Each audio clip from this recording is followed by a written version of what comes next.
यत्र आरोप्यम असन्निकृष्टम तत्रैव प्रातिभाषिक वस्तु उत्पत्ति अंगीकारात्।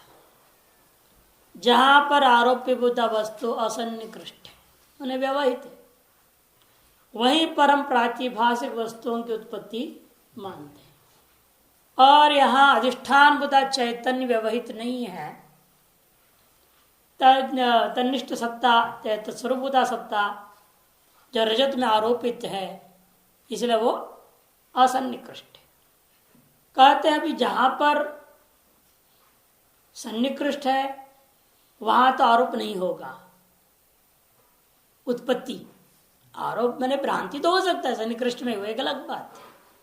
पूर्व संस्कार को लेकर के वहां पर भी गड़बड़ हो सकता है, लेकिन सत्ता की उत्पत्ति जहां तक सवाल है वो तो हम मानते ही।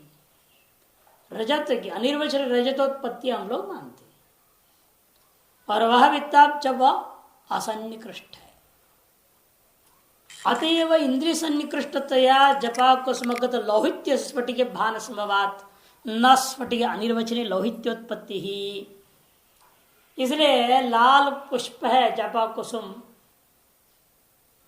एक पुष्प है लाल लाल रंग का, उसके सन्निधि में स्फटिक रखा हुआ है। उस स्फटिक तो हमेशा शुभ्र होता है, उसमें कोई रंग है नहीं, सफेद कह सकते हैं भले, इन्हों भी इस तरह का सफेद नहीं है ना, तो अलग ही भास्वर शुक्ल है, ट्रांसपेरेंट व्हाइट, आर पार पारदर्शिता रहती है उसमें।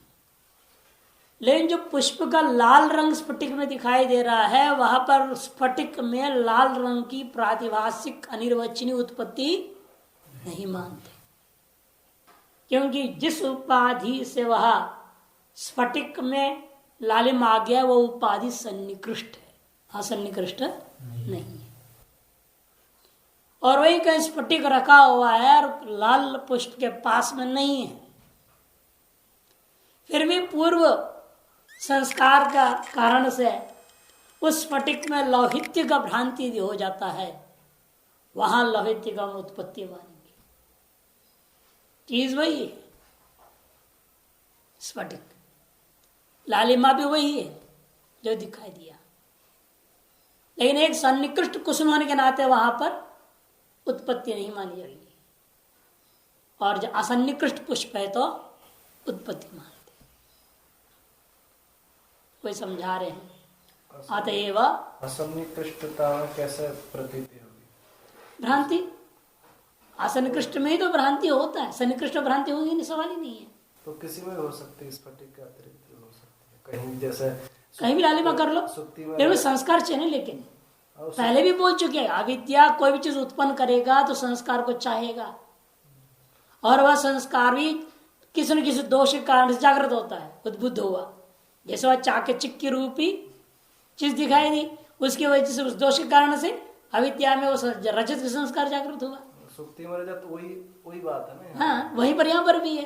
केवल स्फटिक में भी बिना कुसुम का भी लाल में दिखाई दे सकती है, मन मन कुछ भी हम नहीं दे सकते, कि पहले मैंने इस लाल की भ्रांति कहीं कर ली है, उसके कारण से यहाँ पर दिखाई दे। वास्तविक लाल स्फटिक को हमने कुसुम संबंधित काल में अनुभव किया है, यदि वो सभी स्फटिक में लालिमा भ्रांति है, लेकिन वो आपको मालूम है सोपाधिक भ्रांति है, उपाधि सन्निकृष्ट में सोपाधिक भ्रांति है वो, और उपाधि सन्निहित नहीं है तो निरुपाधिक भ्रांति, रजत में निरुपाधिक भ्रांति है। जैसे संवहालन भ्रम भी होता है ना, तर्क संग्रह में आया था, याद है, संवहालन भ्रम। रांगी का टुकड़ा है, चांदी का टुकड़ा है, रांगा भी चांदी जैसे दिखता है, चमक जाता है, रांगा और चांदी दोनों रखा हुआ है, और लेकिन आपने रांगे को चांदी समझा, चांदी को रांगा समझ गए, तो ये भ्रांति है या नहीं? जबकि वहां एक दोनों में दोनों हैं, दोनों से निकृष्ट है,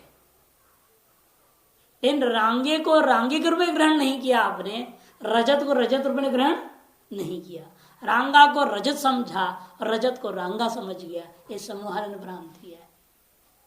दोनों उपाधियां सन्निकृष्ट है, विपरीत ग्रहण हो गया तो भी भ्रांति मानी गई। इसे वहां भी सोपाधिक निरुपाधिक भ्रांति नहीं भी मानते। यानी कि उन लोगों के यहाँ क्या है, अन्यत्र का वस्तु यहाँ दिखाई दिया मान लेते हैं, गड़बड़ है। हमारे यहाँ प्रातिभाषिक अनिर्वचनीय उत्पत्ति मानते हैं,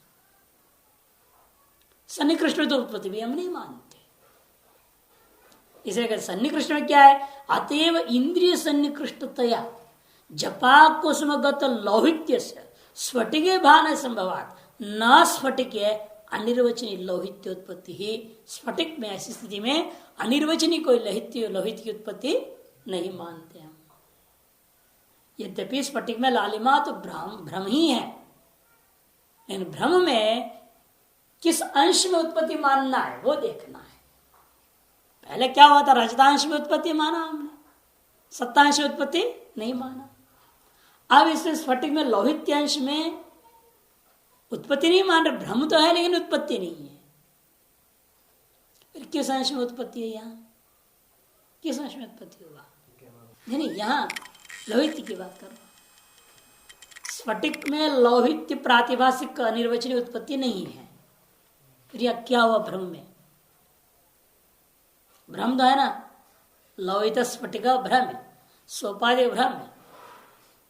भ्रम है तो कुछ न कुछ उत्पत्ति मानना पड़ेगा, तभी अनिर्वचनीय वाद हमारा बनता है, अनिर्वचनीय ख्याति वेदांत का। फिर वह अनिर्वचनीय क्या उत्पन्न हुआ लौहित स्फटिका में? ध्यान में उत्पन्न नहीं हुआ, बोल देना आपने। लालिमा तो पहले उसका रूप तो है ही नहीं, लालिमा नहीं है, लेकिन संबंधाद आया हुआ है। इंद्र सन्निकृष्ट उपाधि संबंध दिखाई भी दे रहा है मुझे। फिर लौहित स्फटिक व्यवहार हो गया। यह लौहित उत्पत्ति नहीं मानी जा सकती, अनिर्वचनीय। खुद ही कह रहा है लौहित उत्पत्ति नहीं होता क्योंकि सन्निकृष्ट हो गया, इंद्र सन्निकृष्ट है। फिर इस भ्रम में किस अंश में हमें उत्पत्ति माननी पड़ेगी? क्या चीज उत्पन्न हुआ? तब हमको कहना पड़ता है और लौहित्य भी उत्पन्न नहीं है। स्फटिक तो स्पष्ट दिखाई दे रहा है, स्फटिक है ही है, लेकिन तो हुआ क्या, लौहित्य का स्फटिक के साथ संबंध का ही अनिर्वचनीय उत्पत्ति हुआ। रूप का उस रूपी के साथ जो संबंध हो गया है वह संबंध अनिर्वचनीय उत्पत्ति। कि तीनों काल में असंभव है, लाल तो हो ही नहीं सकता। जो लौहित्य का स्फटिक में जो तादात्म्य संबंध मान लिया आपने, श्वेत स्फटिक होना चाहिए था, आपने क्या कहा लौहित स्फटिक। अर्थात लौहित को तादात्म्य संबंध, नैयायिकों की भाषा में समवाय संबंध से आपने कहा देखा, स्फटिक में देख लिया। वो जो तादात्म्य संबंध है वेदांत भाषा में, वो तादात्म्य संबंध ही यहाँ अनिर्वचनीय उत्पत्ति है। इसे सोपाधिक स्थलों में वस्तु का किसी अंश उत्पत्ति नहीं हो सकता, किंतु वस्तुओं के जो हम देख रहा हूं, दोनों के वैशिष्ट भाव से जो भ्रम हुआ है, उस वैशिष्ट संबंध जो होगा, संबंध मात्र की उत्पत्ति होती है। ध्यान में, इसलिए कहते हैं लौहित्य का तो मैं उत्पत्ति नहीं मानता, लेकिन आगे नहीं कारण किस अंश उत्पत्ति, लेकिन टीका कर लो विचार करके बता दिए हैं संबंधांश उत्पत्ति माननी पड़ेगी, नहीं तो भ्रम नहीं हो सकता, यथार्थ हो जाएगा। और यथार्थ भी नहीं मान सकते कोई भी। और भ्रांति ज्ञान है तो हमें वेदांत मत के अनुसार कुछ न कुछ अनिर्वचनीय उत्पत्ति बतानी पड़ेगी। फिर क्या उत्पन्न हुआ, यह प्रश्न उठा। लौहित्य उत्पन्न नहीं हुआ, स्फटिक में कोई अनिर्वचनीय प्रातिभाषिक उत्पत्ति नहीं है, किंतु उत्पन्न जो हो रखा है लौहित्य का स्फटिक के साथ संबंध, ये समझना। तो इसलिए कहा दिया उन्होंने इंद्रिय सन्निकृष्टतया जपा कुसुमगत लौहित्य से स्फटिक भान संभवात। स्फटिक में साक्षात भान हो सकता है, न स्फटिक अनिर्वचन लौहित्य उत्पत्ति। इस स्फटिक में लौहित्य की उत्पत्ति तो नहीं हो सकती, किंतु स्फटिक में लौहित्य का संबंध मात्र की उत्पत्ति मानना पड़ेगा। ननु एवं यत्र जपा कुसुमं द्रव्यांतर व्यवधानाद असन्निकृष्टम तत्र लौहित्य प्रतीत्या प्रातिभाषिक लौहित्य स्वीक्रियता चेत न इष्टत्वात्, वो तो हमारे इष्ट ही है, ये कोई दोष नहीं मेरे लिए। कहते जपा कुसुमम द्रव्यांतर व्यवधानात्, ऐसा अभी दृष्टांत दे रहे हैं, यहाँ जपा कुसुम दूर में रखा हुआ है, स्फटिक यहाँ पड़ा हुआ है, बीच में कोई व्यवधान भी है। इसे जपा कुसुम का किसी भी तरीके से उसके लालिमा का संबंध स्फटिक से हो नहीं सकता। यत्र जपा कुसुम द्रव्यांतर व्यवधानाद असन्निकृष्टम तत्र लौहित्य प्रतीत्या, फिर भी वहां पर यदि स्फटिक में लौहित्य का प्रतीति होगी तो प्रातिभाषिकम लौहित्यम स्वीक्रियता, वहां प्रातिज लोहित को स्वीकार करना पड़ेगा। पूर्व पक्षी कह रहा है तो कहते बिल्कुल हम स्वीकार करेंगे, हमें कोई आपत्ति नहीं है। यदि चेत न दोष, ये हमारे लिए कोई दोष नहीं है। क्यों? इष्टत्व। हम तो ऐसी स्थिति में क्या मानूंगा? लौहित्य का उत्पत्ति भी मानूंगा, लौहित्य का स्फटिक के संबंध भी उत्पत्ति, दोनों उत्पत्ति मानूंगा अनिर्वचन। इसलिए यह हमारे लिए कोई दोष नहीं है। असन्निकृष्ट में हम उत्पत्ति तो मानते ही हैं। अब एक लौहित्य ही उत्पन्न क्यों हुआ? वही पूर्व संस्कार की वजह से हो जाएगा। संस्कार आहित अविद्या है, संस्कार सदृचीन अविद्या ही उत्पन्न करती है, ये पहले भी कह चुके हैं। अतएव लोहित वेद ग्रहाद आरोप अनुपत्ति यदि कोई कह सकता है, सब दुनिया को पता है स्फटिक तो कभी लाल रंग का होता नहीं, फिर ऐसे कैसे हो गया? कहते कि विवेक ग्रह सोपाधिक भ्रमों में प्रतिबंधक नहीं है। आकाश में नीलिमा, किसको मालूम नहीं है कि आकाश में कोई रंग नहीं होता? और ऐसे कौन सा इंसान है जिसको आकाश में नीलिमा नहीं दिखता? क्योंकि हर एक इंसान जानता है आकाश में कोई रूपरेखा रंग नहीं है, लेकिन फिर भी हर इंसान को आकाश में नीलिमा दिखाई देता है। सोपाधिक भ्रम है। यदि हमारे अंदर विवेक है, आकाशे रूपम नास्ति, ये विवेक ग्रह है, फिर भी जब भी हम खोल के देखते हैं तो नीलिमा दिखता है। अर्थात विवेक ग्रह सोपाधिक भ्रमों में प्रतिबंधक नहीं है। विवेक ग्रह रहते हुए भी अनादिकालीन संस्कार और वासना जो अपने अंदर है, तद विशिष्ट अविद्या बारंबार वहां नीलिमा ही दिखा देती रही। इसलिए कहते हैं सोपाधिक अध्यास है विवेक ग्रह से अप्रतिबंधकत्वात्। अधिष्ठान इसी के आधार पर जीवन मुक्ति का व्यवहार चलता है। जीवन मुक्ति का व्यवहार सब समझ क्या है? सोपाधिक अध्यास। जानता है मैं ब्रह्म हूं और मुझ में सारा एक नाटक चल रहा है। ये शरीर, ये इंद्रियां, ये मन बुद्धि अहंकार, और जितने भी शरीर इंद्रियां मन बुद्धि अहंकार और जड़ चेतन विभाग के साथ व्यवहार हो रहा है, ये सब मेरे स्वरूप में होती हुई एक लीला मात्र है। ये जानते हुए भी वो व्यवहार भी करते रहता है। गुस्सा भी हो जाता है, मारता है, पीटता है, गाली देता है, सब व्यवहार हो सकता है वासनावशात। ये सोपाधिक अध्यास विवेक ग्रह है, लेकिन वो जानता है हो रहा है और वो देख रहा है। यही विशेषता उस विवेक ग्रह के कारण से उस अध्यास के पीछे प्रवृत्ति नहीं होती। ये जानते हैं विवेक ग्रह उस फल प्राप्त्यर्थ प्रवृत्ति को रोक देगा। भले आपको आकाश में तलमलिन दिखाई दे, तब आप जानते आप भागेंगे नहीं उसका पीछे। आप जानते स्फटिक सफेद ही होता है, भले लाल दिखाई भी दे आप नहीं जाएंगे, लाल स्फटिक को पकड़ने के लिए जाओगे।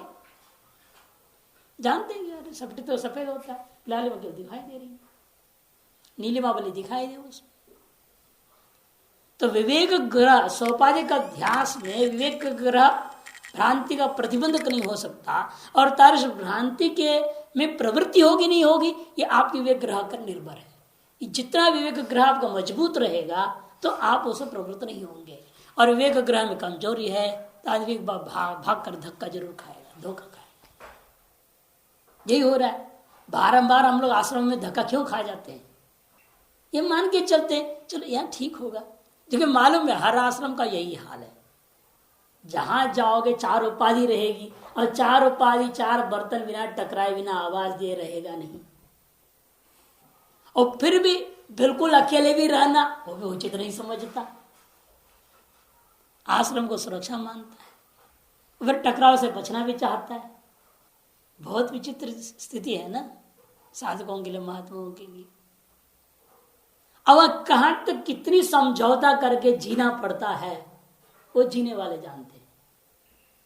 कितना समझौता करके जीना पड़ता है, क्यों? कारण क्या है? केवल हम साधना करना, एक सुदृढ़ व्यवस्थित और साधना के लिए उपयोगी जो वातावरण कुछ हद तक मिल जा रहा है, इसीलिए कुछ हद तक समझौता भी कर लेते हैं।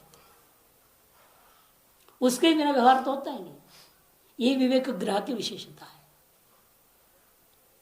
जब जानते सब ऐसा ही होना है, सारा संसार ऐसा ही है, जहां जाओगे सब खचर पचर रहेगा। एक घर के एक माँ से पैदा हुए 4 भाई टकराए हुए नहीं रहते हैं, और यहाँ तो पता नहीं किस किस माँ से पैदा होकर कहाँ कहाँ से किस किस दिशा से आए हुए हैं, वो बिना टकराए कैसे रहेंगे? हैं? हर बात में कीचड़ कीचड़ होना ही है, फिर भी जीना है, यही विशेषता है ना। ये विशेषता इसीलिए है, यावत ब्रह्म ज्ञान नहीं हो तब तक कमजोरी भी है वो। कमजोरी है, वासना निरुद्धन, चल नहीं सकते, यही ज्ञान में कहाँ जाए। इसलिए इनका कहना है सोपाधिक अध्यास में विवेक ग्रह प्रतिबंधक नहीं होता है। भाई विवेक ग्रह कुछ हद तक आपको आगे बढ़ने में सहयोग दे सकता है। ये शास्त्र भी एक भ्रम है, लेकिन उसको लेकर आप क्यों जा रहे, क्यों इसका पीछे पड़े हुए शास्त्रों के, इतना समय लगा रहे, धूप में आना जाना बैठना, और इसके चक्कर में सारे अन्य सुख सुविधाएं जो उपलब्ध हो सकती है अन्यत्र सबको त्याग के बैठना क्यों? यही सोपाधिक अध्यास। जानते हैं शास्त्र में मिथ्या है, फिर यह भी जानते हैं इन्हीं शास्त्रों के द्वारा हमें मुक्ति भी मिलना है, इसे इतनी अन्य अनर्थों को, असुविधाओं को, दुखों के साथ समझौता करके उन शास्त्रों के पीछे पड़े हुए। यहाँ कमजोरी नहीं है ना। तो इसे कहीं पर कमजोरी कह सकते हैं, कहीं पर ऐसा भी है। इसे विवेक ग्रह इन सारे अध्यासों में हमें उपयोगी बनता है, प्रतिबंधक कहीं नहीं होता। निरुपाधिक अध्यास में ही विवेक ग्रह प्रतिबंधक हो जाता है। ये इसलिए यहां पर साफ साफ लिख रहे हैं कि विवेक ग्रह से सोपाधिक अध्यास है अप्रतिबंधकत्वात्। एवं प्रत्यक्ष भ्रमांतरेषु अपि प्रत्यक्ष सामान्य लक्षण अनुगमो यथार्थ प्रत्यक्ष लक्षण असद्भावश्च दर्शनीय। इसी प्रकार से अन्य भी जितने भी प्रत्यक्ष भ्रम होते हैं, प्रत्यक्ष ब्रह्म ज्ञान का भी ज्ञानगत प्रत्यक्ष है ना, ब्रह्म ज्ञान का जो प्रत्यक्ष होता है उन सभी जगहों में प्रत्यक्ष सामान्य लक्षण अनुगमा, प्रत्यक्ष सामान्य का लक्षण सभी भ्रमों में ही जाएगा तो कोई दोष नहीं है। और जो यथार्थ प्रत्यक्ष का लक्षण है उसका अतिव्याप्ति नहीं होती है, असद्भावश्च एवमेव दर्शनीय। इसी प्रकार से घटा लेना होगा। उक्तम प्रत्यक्षम प्रकारांतरण द्विविधम, उक्त जो प्रत्यक्ष है पुनः प्रकारांतर से दो प्रकार का है, इंद्रियजन्यम तदजन्यंच। एक का नाम इंद्रियजन्य है और दूसरा इंद्रिय अजन्य है। तत्र इंद्रिय अजन्यम, इंद्रियजन्य क्या है तो सब जानते ही हैं, इसलिए उस पर ज्यादा बोलते नहीं है, किंतु इंद्रिय अजन्य पर चर्चा करते। तत्र इंद्रिय अजन्यम कौन सा? सुखादि प्रत्यक्षम, जो अंतःकरण और अंतःकरण के धर्म और अविद्या, ये सारी चीजें अविद्या रूपी कारण, उसका कार्यभूत अंतःकरण और अंतःकरण के जो धर्म सुख दुख आदि हैं वो सब चीज का प्रत्यक्ष वह इंद्रिय अजन्य है, केवल साक्षी वेद्य।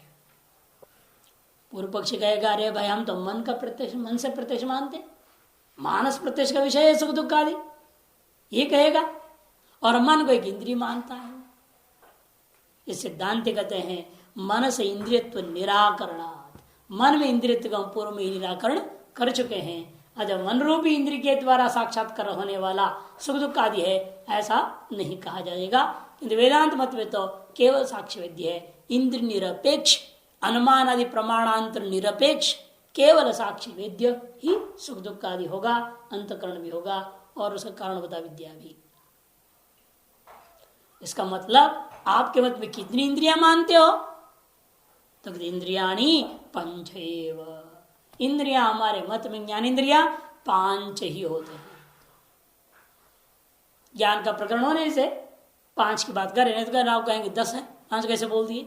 कर्म इंद्रियां भी 5 है ना, लेकिन नहीं है। प्रकरण ज्ञान का चर्चा, प्रत्यक्ष प्रमा की चर्चा हो रही है, प्रत्यक्ष प्रमा के करणभूता प्रत्यक्ष प्रमाण का विचार चल रहा है। अतः इंद्रियां कहने से ज्ञान इंद्रियों की बात है, अतः प्रतिज्ञा करके कहते हैं इंद्रियाणी पंचैव। ये कौन है? घ्राण रसन चक्षु श्रोत्र त्वगात्मकानी, घ्राण रसन चक्षु श्रोत्र त्वगात्मकानी और त्वगिंद्रिया। घ्राणेन्द्रिय, रसनेन्द्रिय, चक्षु श्रोत्र और त्वग, ये 5। सर्वाणि च इंद्रियाणि स्वस्व विषय संयुक्तानि एवं प्रत्यक्ष ज्ञानम जनयन्ति। सारी इंद्रियां अपना अपना जो विषय है उन विषयों के साथ संयुक्त होकर के ही प्रत्यक्ष ज्ञान को उत्पन्न करते हैं। संयुक्त का तात्पर्य पूरा अन्य भी ले लेना। 5 संयुक्त, संयुक्त तादात्म्य, संयुक्त तादात्म्य 3, संयुक्त तादात्म्य, संयुक्त तादात्म्य तादात्म्य।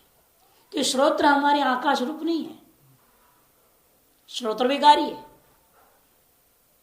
इसे श्रोतेंद्र के साथ शब्द का संयोग ही माना जाएगा। नहीं है कौन के जैसा नहीं है कि श्रोतेंद्र क्या है, कर्ण शस्कुलेवचन आकाश को श्रोत्र मानते हैं और आकाश में शब्द किस समझ से होगा, समवाय समझ से। इसने सन्निकर्ष क्या माना, समवाय सन्निकर्ष, संवेद समवाय सन्निकर्ष 2 मानते हैं। वह हमारे यहां कोई जरूरत नहीं है कि श्रुतियां कहती है श्रोत इंद्रिय उत्पन्न वस्तु है, वह आकाशात्मक नहीं है और आकाश का भी कार्य नहीं है, किंतु वो दिशा का कार्य है। देखिए अब आगे और विचार आएगा उस विषय। सर्वाणी च इंद्रियाणी स्व स्व विषय संयुक्तानि एवं। इसे 3 सन्निकर्ष हमारे यहाँ काफी अलौकिक सन्निकर्ष, संयुक्त, संयुक्त तादात्म्य, संयुक्त तादात्म्य तादात्म्य। तत्र उनमें लेकिन विचार कर रहे बता रहे हैं कौन सी इंद्रियां ऐसी हैं जो विषय तक चली जाती हैं और कौन सी इंद्रियां ऐसी हैं जिनके पास विषय आते हैं।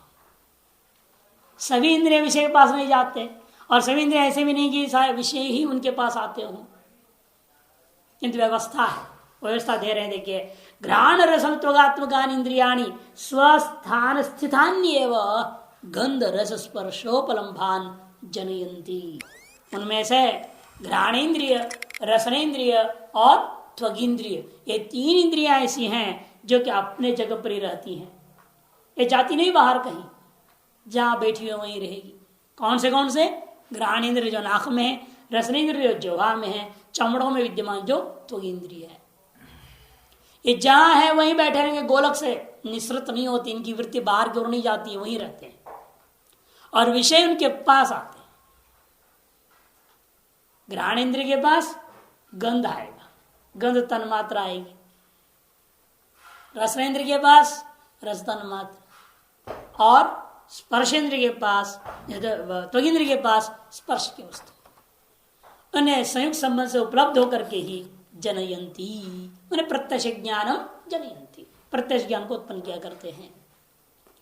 चक्षुश्रोत्र तो स्वतएव विषय देशं गत्वा स्वसविषयं गृह्णीता। लेकिन चक्षुरिंद्रिय और श्रोत्र इंद्रिय 2 इंद्रियां ऐसी हैं जो स्वतः ही क्या करते हैं, विषय देश तक चले जाते हैं। उनकी इंद्रिय सामर्थ्य, ये चक्षुरिंद्र क्या है, तेजस से, तेजस होने से किरण रूपेण, तेजीय जो है रश्मि रूपेण वो बाहर जाता है। और इसी प्रकार से श्रोत्र इंद्र विद्युगात्मक है, इसे दिशा संबंधी का कार्य होने से सावय वस्तु सवृत्तिक होकर के बाहर जाता है। इसे विषय देशं गत्वा स्वस्वविषय गृह्णीत। इस विषय श्रोत्र विषय झगड़ा है, कई लोग नहीं मानते श्रोत्र शब्द देश तक जाएगा, इसे नहीं मानते।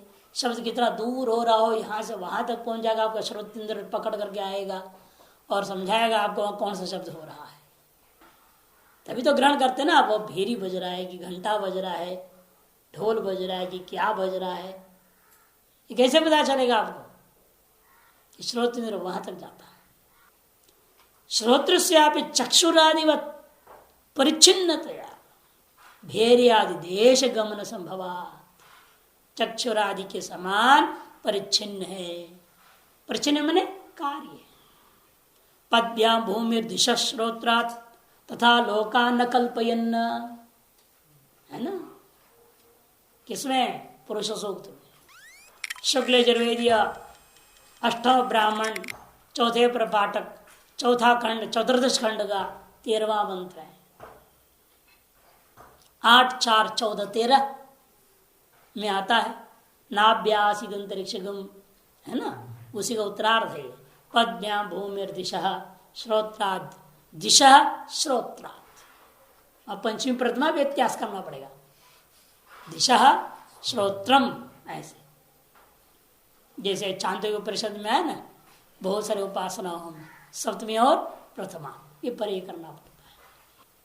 तो इसलिए यहाँ भेरिया इत्यादि श्रुति प्रमाण के आधार पर कह रहे हैं कि चक्षुरादि के समान यह भी दिशा का कार्य है, अतएव यह भी बाह्य देश में गमन कर सकता है और भेरे देश तक के जरूर जाता है। अतएव अनुभव, इसलिए तो अनुभव होता है हमें। भेरी शब्दों मया श्रुतः, बिना भेरी को देखे कैसे कह दिया भेरी शब्दों मया श्रुतः। यहां भी उन लोगों का कहना है पहले भेरी के साथ शब्द को देखा था, सुना था। भेरी देख रहा है और शब्द बज रहा, वो शब्द को सुना है, वो एक संस्कार बना हुआ है।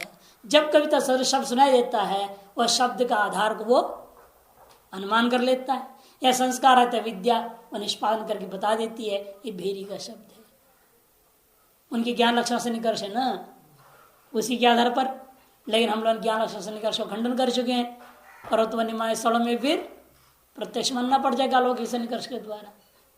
ये तादृश अलौकिक से निकर्ष को तो हम लोग मान ही नहीं सकते, अतएव ये मानना पड़ेगा आपको।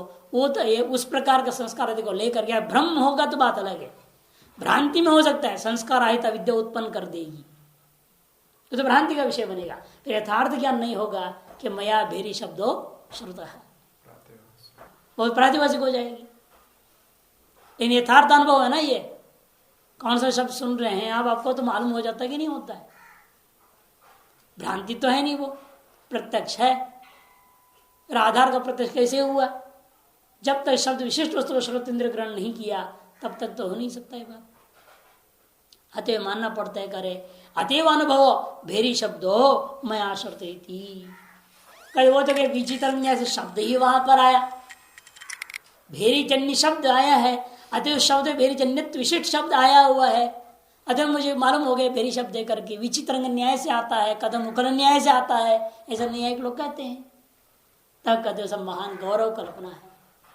विचित्रंगादि न्याय न कर्ण शस्कुली प्रदेशे अनंत शब्दोत्पत्ति कल्पनाया गौरवम। विचित्र ने क्या से मानना पड़ेगा, वो एक एक शब्द क्या करेगा, उत्तर शब्द उत्पन्न करता है, मानना पड़ता है ना। और अंत में क्या होता है, कान में आने के बाद अंत शब्द उपांत शब्द सुंदोपसुंद न्याय से एक दूसरे को नष्ट कर देते हैं। अतः और आगे तक नहीं जाएगा, तो कान के अंदर घुसूस के आगे जाना चाहिए ना शब्द भी, आर पार। कान तक अगर रुक जाता है क्यों? कब अंत्य उपांत शब्द एक दूसरे को नष्ट कर देते हैं। उपांत्य अंत को नष्ट करता है, अंत्य उपांत को नष्ट करता हुआ, दोनों ही खत्म हो जाते हैं। इसलिए और आगे शब्द पैदा नहीं होता। सुंदर उपसुंदर न्याय को वो लोग देते हैं। उसको ये कहते हैं कि भाई ये तो हम नहीं मान सकते, महान गौरव है। क्योंकि आप देखते कोई भी वस्तु है जब कुछ हद तक उत्पन्न विनाशशाली होकर चलता है उसका स्वरूप ही बदल जाता है, विकृत।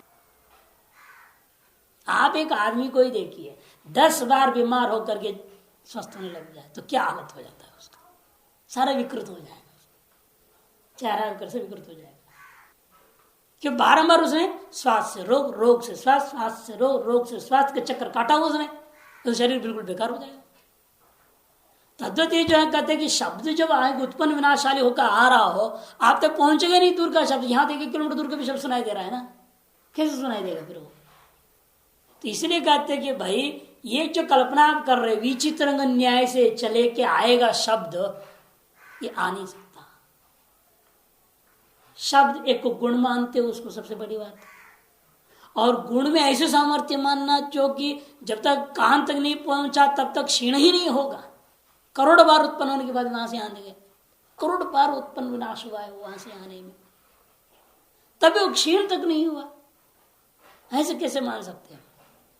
उत्पन्न विनाशशाली वस्तु को और वह बिना विकार को प्राप्त हुए ही दूर दूर तक पहुंच जाए, यह नहीं माना जा सकता। महान गौरव ऐसी कल्पना करने में। वैसे विचित्रंगादि न्याय न कर्ण शस्कुली प्रदेशे अनंत शब्दोत्पत्ति कल्पनाया गौरवम। अनंत एक तो कर्ण प्रदेश में आकर के वह उत्पन्न हो जाते मानना महान गौरव दोष है। और दूसरा भेरी शब्दों मया शब्द प्रत्यक्ष से ब्रह्मत्व कल्पना गौरवम च। आगे ना बात, ये जो प्रत्यक्ष है इसको क्या कहना पड़ जाएगा? भ्रम। भेरी अंश में भ्रम मानना पड़ेगा, शब्दांश में प्रत्यक्ष, भेरी अंश में भ्रम। जैसे इदम रजत में इदम अंश में प्रत्यक्ष और रजतांश में भ्रम। वैसे भेरी शब्द में भी भेरी अंश में भ्रम, शब्दांश प्रत्यक्ष मानना पड़ जाएगा, ये आपत्ति भी है। इस प्रकार से निष्कर्ष निकल गया, षट इंद्रियां प्रत्यक्ष प्रमाण नहीं माने जा सकता, किंतु 5 इंद्रिय रूपी प्रत्यक्ष प्रमाण है, और उनमें से चक्षु और श्रोत्र बहिर्गामी हैं और अन्य तीनों स्वस्थानी होते हैं। एतदेव व्याख्यातम प्रत्यक्षम, इस प्रकार से प्रत्यक्ष प्रमाण पर पूरा विचार पूर्ण हो जाता है। अथानुमान परिच्छेद, अब अनुमान परिच्छेद आरंभ करते हैं। अथानुमानम निरूप्यते, अथ प्रत्यक्ष अनंतर ज्येष्ठ श्रेष्ठ प्रमाण प्रत्यक्ष अनंतर तत्कनिष्ठ प्रमाण अनुमान प्रमाण को निरूपण करने आरंभ करते हैं। सर्व प्रमाण में ज्येष्ठ प्रमाण है कि सर्वाधिकवादी समस्त वादियों की तरफ स्वीकृत प्रमाण है प्रत्यक्ष प्रमाण। ऐसे कोई वादी नहीं संसार में, आस्तिक नास्तिक किसी में भी, जो प्रत्यक्ष प्रमाण को नहीं मानता, सभी मानते। और अनुमान आदि में ऐसा नहीं, ऐसे प्रमाण है सब है, कोई ना कोई इनको नहीं मानता है। जैसे अनुमान प्रमाण है, इसको चारवाक नहीं मानता, एक ही है प्रत्यक्ष में प्रमाणम नान्यत् किंचित। तो इसलिए प्रत्यक्ष प्रमाण को हम ज्येष्ठ प्रमाण मानते हैं, सर्ववादी सम्मतत्वात्, सर्ववादी सम्मत होने से। अतः सबसे पहले उसके पर विचार पूरा हुआ। तदनंतर शिष्य अवधानार्थ अनुमान निरूपण करने के लिए उसकी प्रतिज्ञा कर रहा था। अथवा मैंने प्रत्यक्षानंतरम निरूप्यते अनुमानम निरूप्यते। सर्वमत साधारण लक्षण पहले देते हैं, अनुतिकरणम अनुमान, जैसे पहले भी दिया था ना, सर्वसाधारण प्रमाकरणम प्रमाणम कह दिया। सर्वसामान्य लक्षण सभी मत में स्वीकृत लक्षण है, सर्वमत स्वीकृत है। फिर उसे पूछते प्रमाण क्या है, फिर अपना अपना लक्षण बनाया जाता है। अनुमितिकरणम अनुमानम में सर्वमत साधारण लक्षण अनुमिति का कर दिए। अनुमिति का जो करण है वो अनुमान प्रमाण है। अब विचारों का उसमें भी अनुमिति क्या है, अनुमितिश्च व्याप्ति ज्ञान व्याप्ति ज्ञान जन्या। अनुमिति क्या है, व्याप्ति ज्ञान व्याप्ति ज्ञान जन्या होनी चाहिए, केवल व्याप्ति ज्ञान जन्य नहीं। सर व्याप्ति ज्ञान व्याप्ति ज्ञानत्वावच्छिन्न व्याप्ति ज्ञान जन्य का नाम अनुमिति। अब वो लोग क्या, देखो बड़ा विलक्षण अंतर हो गया ना, परामर्श जन्यम ज्ञानम अनुमिति ही, परामर्शजन्य ज्ञान अनुमिति, और एक कहते व्याप्ति जन्यम व्याप्ति ज्ञान जन्यम अनुमिति ही। व्याप्ति जन्य ज्ञान को कहते सीधे, दोनों में अंतर हो गया कि नहीं हो गया, बहुत। अब अंतर क्यों और क्या कैसे, अब देखिए बड़ा विचार चलेगा। व्याप्ति ज्ञान अनुव्यवसाय आदे है तत्वेन तज्जन्यत्व भावात् नानुमितित्वम। व्याप्ति ज्ञान का अनुव्यवसाय आदि है, वो क्या है, वो व्याप्ति ज्ञान व्याप्ति ज्ञान नहीं है, जन्य नहीं है, विषयत्व जन्य है। कोई भी ज्ञान का जो प्रत्यक्ष हो जाता है, ज्ञानगत प्रत्यक्ष का विषय वो ज्ञान हो जाता है कि नहीं हो जाता है। जैसे अयंघटे ज्ञान हुआ, उस ज्ञान का वो प्रत्यक्ष हो गया, आप कहेंगे घटक ज्ञानवान अहम। ये जो घटक ज्ञानवान अहम में घटक ज्ञान क्या है, विषय हो गया। अच्छा, अनुव्यवसाय हमेशा विषयत्वावच्छिन्न ज्ञान ही उत्तर ज्ञान के प्रति कारण बनता है, जन्य जनक भाव बनता है। इसे व्यवसाय ज्ञान विषयत्वेन अनुव्यवसाय ज्ञान का जनक हो गया। अर्थात विषयत्वावच्छिन्न व्यवसाय ज्ञान जन्य होता है अनुव्यवसाय ज्ञान। ऐसा नियम बना कि नहीं बना? विषयत्वावच्छिन्न व्यवसाय ज्ञान मैंने कोई भी ज्ञान ले लो, उनके मतलब उनकी भाषा से बोल रहा हूं, नहीं है कि उनकी भाषा में विषयत्व, हम सीधे कहेंगे तो विषयत्वावच्छिन्न ज्ञान से जन्य जो होता है वो अनुव्यवसाय होता है या ज्ञानगत प्रत्यक्ष होता है। अपनी भाषा में क्या कहेंगे, ज्ञानगत प्रत्यक्ष, उनकी भाषा में अनुव्यवसाय। इसे व्याप्ति ज्ञान जनित नहीं कहूंगा तो क्या हो जाएगा, विषयत्व व्याप्ति ज्ञान जन्य क्या होगा? व्याप्ति ज्ञान अप्रत्यक्ष, व्याप्ति ज्ञान के अनुव्यवसाय। एक होता अयम घटा केवल हुआ, और विषय हो गया अयम घटा ज्ञान हो गया। वो अयम घटा ज्ञान को क्या वो लोग क्या बोलते हैं? व्यवसाय। उस व्यवसाय ज्ञान से जन्य होता है घट ज्ञानवान अहम, या ज्ञातो घट मया, ये क्या है? ये अनुव्यवसाय। तो व्यवसाय ज्ञान जन्य होता है अनुव्यवसाय ज्ञान। लेकिन व्यवसाय ज्ञान जन्य अनुव्यवसाय ज्ञान का में व्यवसाय ज्ञान का अवच्छेद क्या होगा? व्यवसाय ज्ञान तो नहीं, विषय। व्यवसाय ज्ञान जन्य अनुव्यवसाय ज्ञान में व्यवसाय ज्ञान क्या बन रहा है? विषय बन रहा है। अतएव विषयत्वावच्छिन्न होकर के व्यवसाय ज्ञान हमेशा अनुव्यवसाय ज्ञान का जनक होता है। इसलिए कहा जाता है विषयत्वावच्छिन्न व्यवसाय ज्ञान जन्यम अनुव्यवसाय ज्ञान। वो तादृश यहां पर हम केवल व्याप्ति ज्ञान जन्य कह देते तो क्या हम ले सकते थे? अवच्छेदक विषयत्व, है ना? तो विषयत्वावच्छिन्न व्याप्ति ज्ञान जन्य क्या होगा? विषयत्वावच्छिन्न व्याप्ति ज्ञान जन्य क्या होगा? व्याप्ति ज्ञान का अनुव्यवसाय। इसको क्या कहेंगे हम? व्याप्ति ज्ञान का अनुव्यवसाय। ये व्याप्ति ज्ञान का प्रत्यक्ष, उसमें लक्षण अतिव्याप्ति हो जाएगा। क्योंकि आपने लक्षण किसका बना रहे हो? अनुमिति का। चला कहां गया वो? व्याप्ति ज्ञान का अनुव्यवसाय। व्याप्ति ज्ञान जन्य इतना ही शब्द छोड़ दूंगा, अवच्छेदक नहीं दूंगा, तो यत्किंचित अवच्छेद में ले सकता हूं कि नहीं ले सकता हूं? यदि वहां पर आप अनुमान पूर्व के वाक्य में देखा साधता अवच्छेद धर्म नहीं कहा गया था, अब क्या करते हैं? अपने मन मर्जी को अवच्छेदक ले लेते हैं और कहीं ना कहीं दोष दे देते हैं। उसे यहां पर भी आप व्याप्ति ज्ञान जन्य इतना मात्र लक्षण करोगे अनुमिति का, अवच्छेद का कथन नहीं करोगे, हम अपने मर्जी से क्या लूंगा? विषयत्व रूपी अवच्छेद को ले लूंगा। तो विषयत्वावच्छिन्न व्याप्ति ज्ञान जन्य विलक्षण बन जाएगा तब। तो विषयत्वावच्छिन्न व्याप्ति ज्ञान जन्य कौन होगा? व्याप्ति ज्ञान का अनुव्यवसाय हो जाएगा। लक्षण कर रहे थे अनुमिति का, चला गया अनुव्यवसाय में। उस अतिव्याप्ति निवारण करने के लिए हमें क्या कहना पड़ेगा? व्याप्ति ज्ञानत्वेन व्याप्ति ज्ञान जन्य, ये कहना पड़ेगा। ये करे हैं कि व्याप्ति ज्ञान अनुव्यवसाय आदे है, और इसे व्याप्ति ज्ञान ध्वंस में लेना। अनुव्यवसाय आदि क्यों करे? व्याप्ति ज्ञान ध्वंस क्या है? ज्ञान व्याप्ति ज्ञान से ही व्याप्ति ज्ञान ध्वंस से पैदा होता है। क्योंकि नैयायिकों के मत में कोई भी ज्ञान 3 क्षण रहता है ना? व्याप्ति ज्ञान उत्पन्न हुआ, फिर व्याप्ति ज्ञान की एक क्षण स्थिति हुई, उसका अगला क्षण क्या होगा? व्याप्ति ज्ञान का ध्वंस हो जाएगा। उस व्याप्ति ज्ञान ध्वंस के प्रति कारण कौन है? प्रतियोगी विधेया व्याप्ति ज्ञान स्वयं।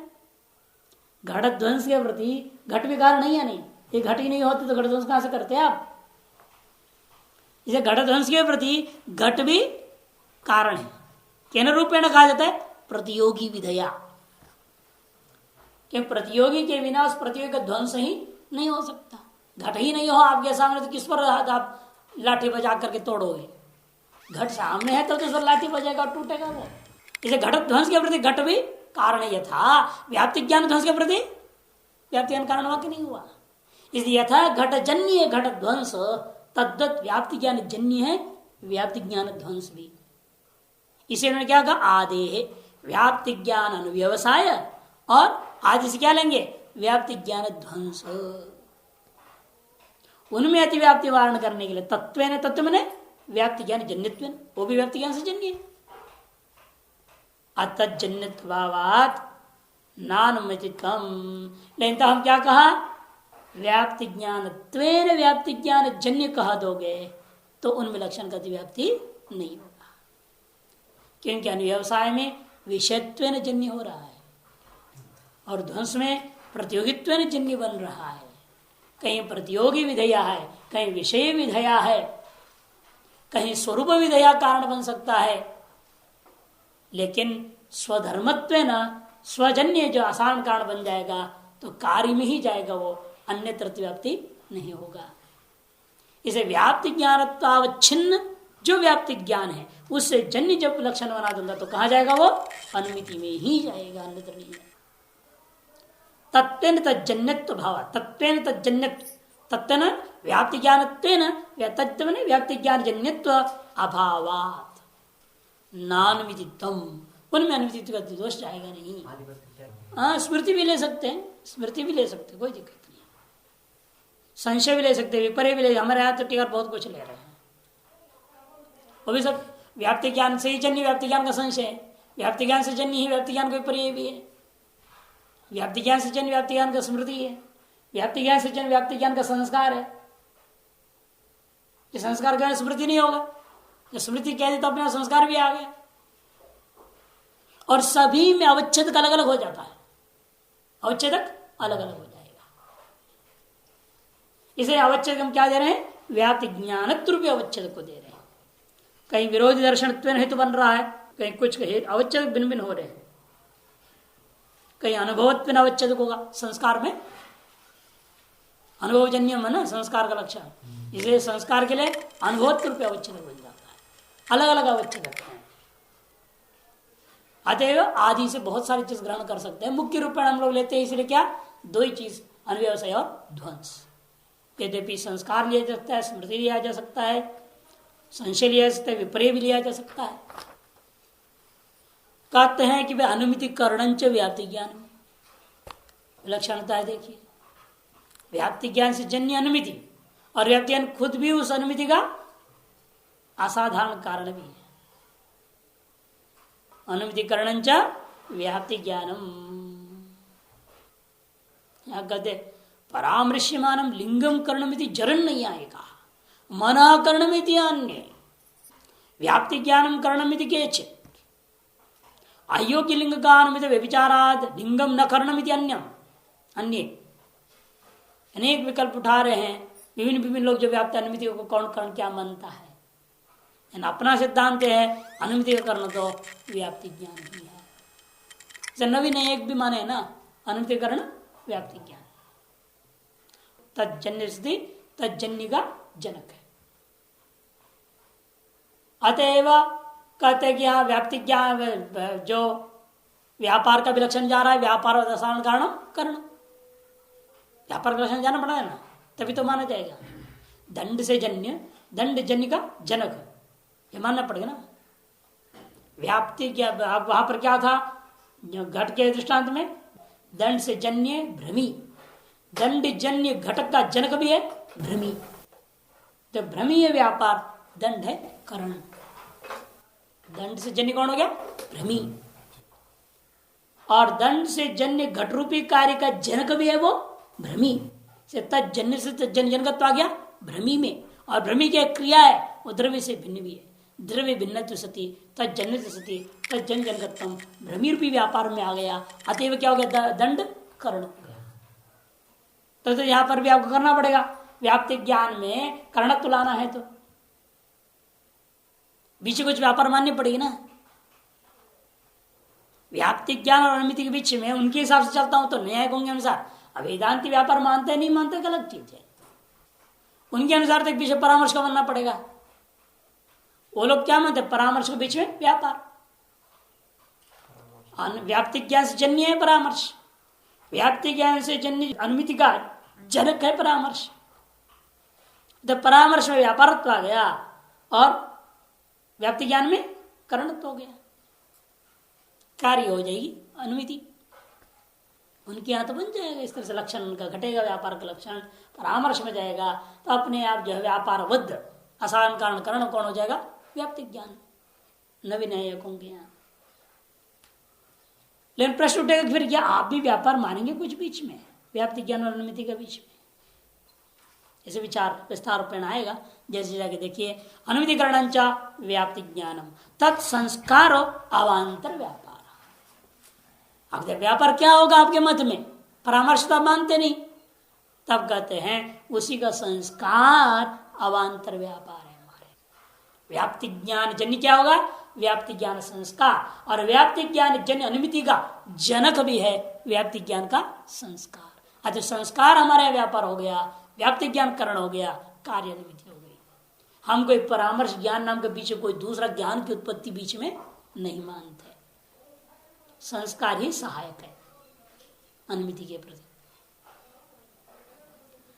तत्संस्कार अवांतर व्यापार, मैंने तत्संस्कार मैंने व्याप्ति संस्कार इत्यर्थ। तब वो कहता हमारे यहां तो तृतीय लिंग परामर्श अनुमितो करणम।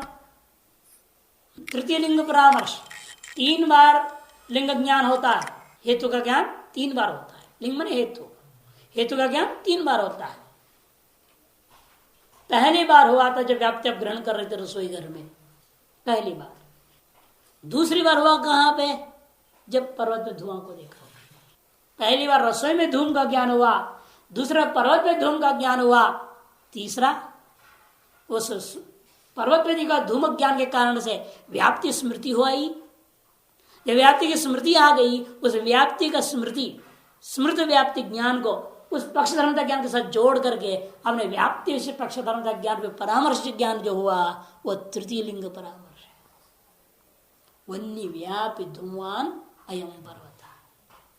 पहला धूमवद मानसम, दूसरा धूमवान पर्वत, तीसरा वन्य व्यापी धूमवान अयम पर्वत। वो तीसरे लिंग परामर्श को ही प्राचीन नहीं है, क्या मानते हैं, अनुमिति में कर्ण मानते हैं। इसे न तो तृतीय लिंग परामर्श अनुमित कर्ण, इसे न तो कह दिया। उन लोगों का जो मान्यता है वो ठीक नहीं है। तृतीय लिंग परामर्श को अनुमिति में कर्ण मानना उचित नहीं है।